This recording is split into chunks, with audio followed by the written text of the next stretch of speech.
이 본토 발음이란 게 뭘까요? 원어민이 어느 나라 사람이죠? 이런 거를 우리가 원어민 영어라고 하지 않습니다, 대체로.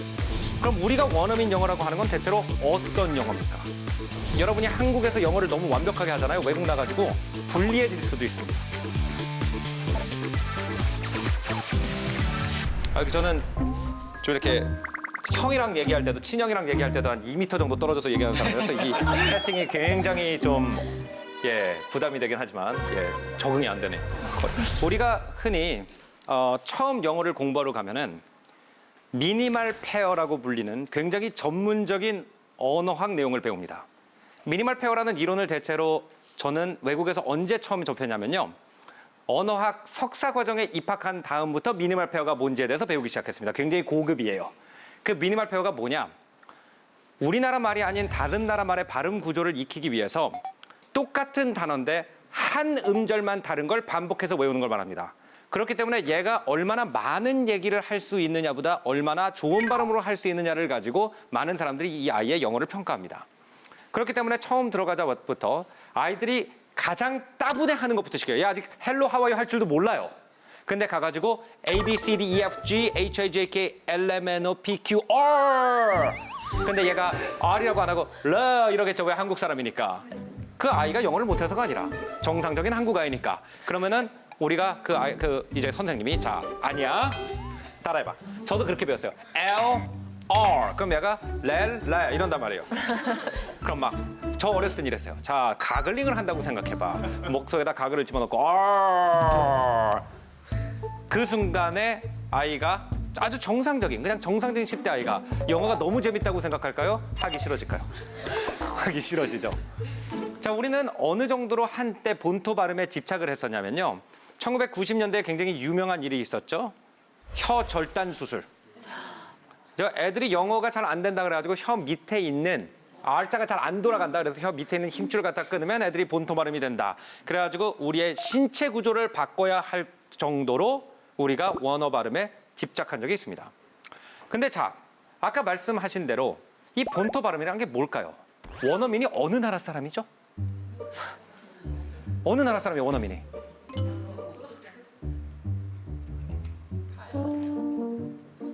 모르겠죠? 자, 잠깐 지도 하나를 보여드리겠습니다.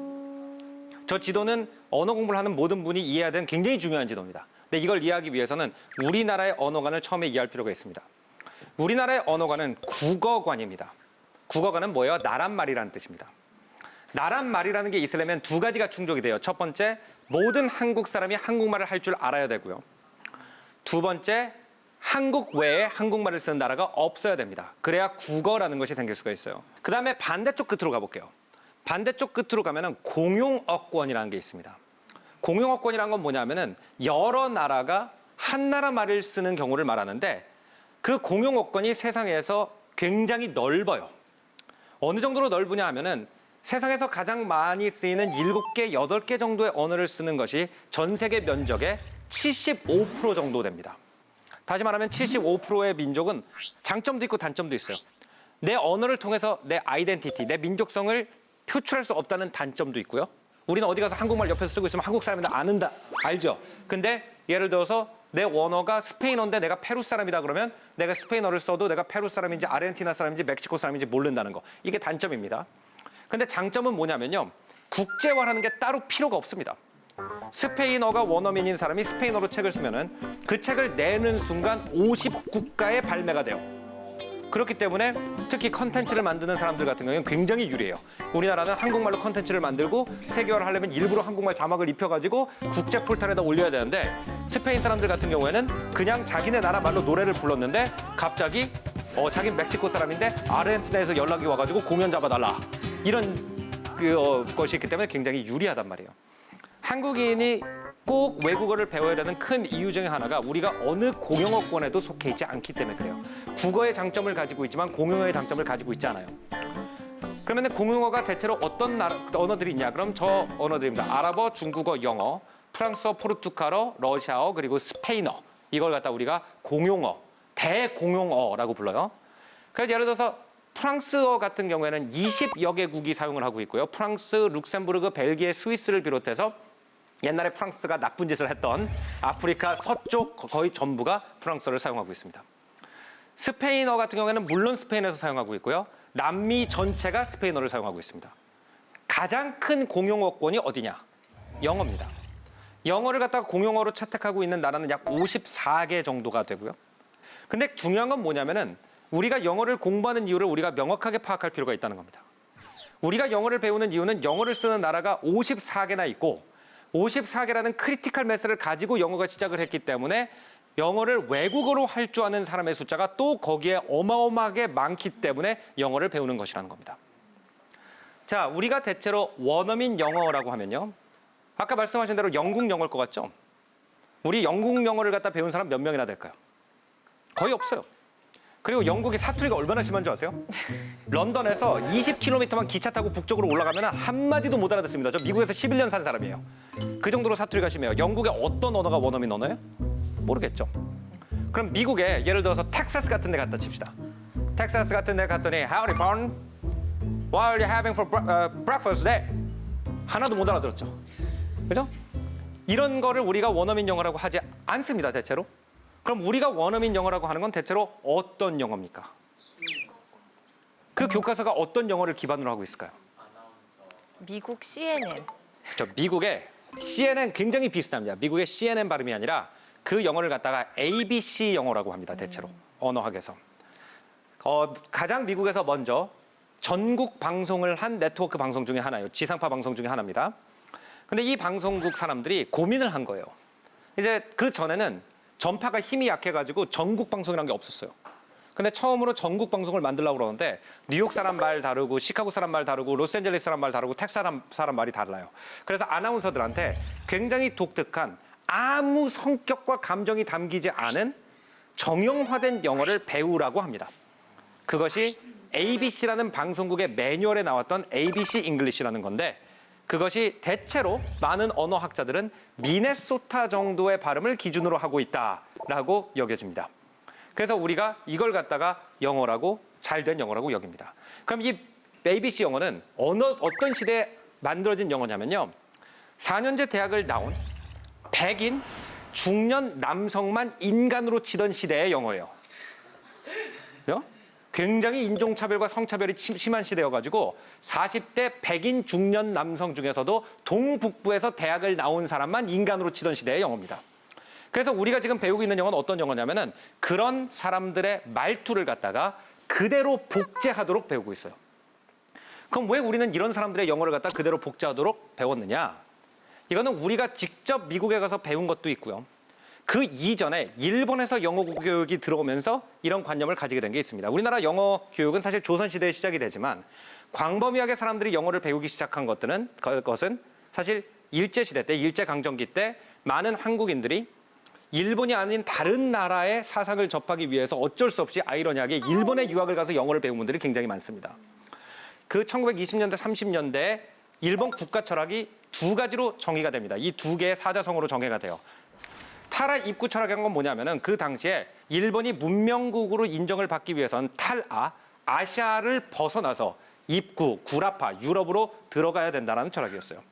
다시 말하면은 어떤 사람이 일본 사람이랑 얘기를 하거나 식사를 하거나 말을 했을 때 저 사람이 아시아 사람이라는 티가 전혀 안 나야 일본이 열강 사이에서 살아남을 수 있다라는 철학입니다. 자, 뭔가 이렇게 창피해지기 시작하죠. 약간 우리도 그런 생각을 하지 않나 막 깊은 곳 속에서 좀 우러나온 것들이 있죠. 그다음에 두 번째 철학을 봅시다. 화혼양제.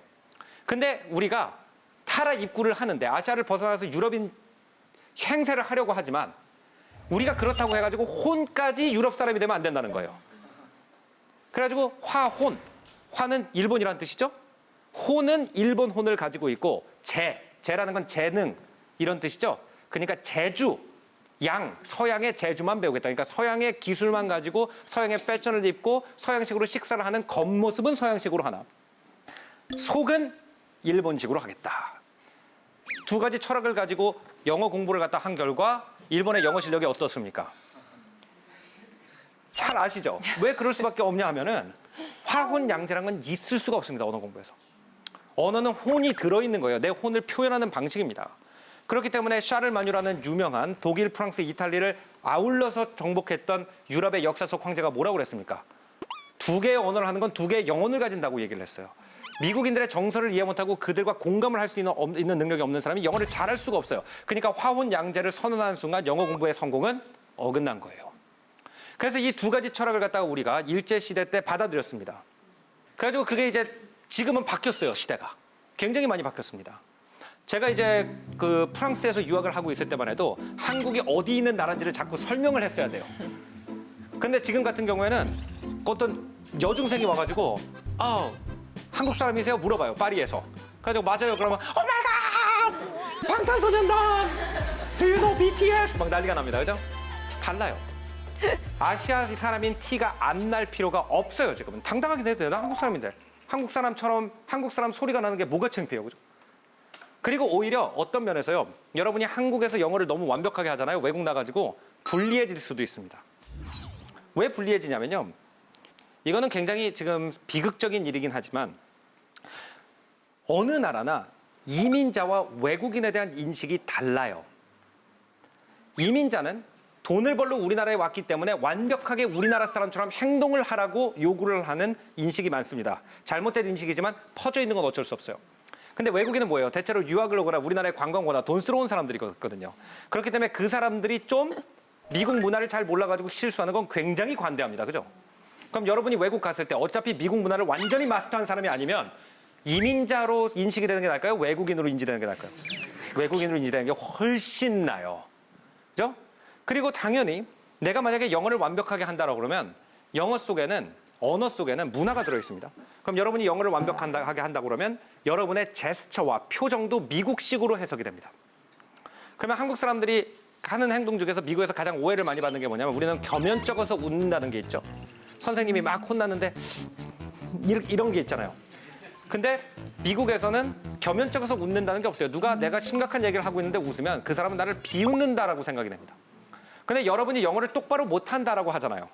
그러면 당연히 표정과 제스처가 다를 거라고 생각을 하게 되겠죠. 근데 여러분이 영어 발음이 완벽하게 미국 사람 같아요. 근데 누가 심각한 경찰이 총 들면서 Get out of your car! 그런데 Are you laughing at me? 이렇게 되는 거란 말이에요. 그래가지고 오히려 지금 인종 차별이 옛날보다 많이 해소되고 이런 사회에서는 당당하게 한국 발음을 가지고 내용과 컨텐츠, 그죠? 내가 알고 있는 지식, 내 재치, 내 인격으로 승부를 하는 것이 발음으로 승부를 하는 것보다 훨씬 더 시대에 맞는 언어관이라고 생각합니다. 2부 강의 여기서 마치겠습니다. 감사합니다.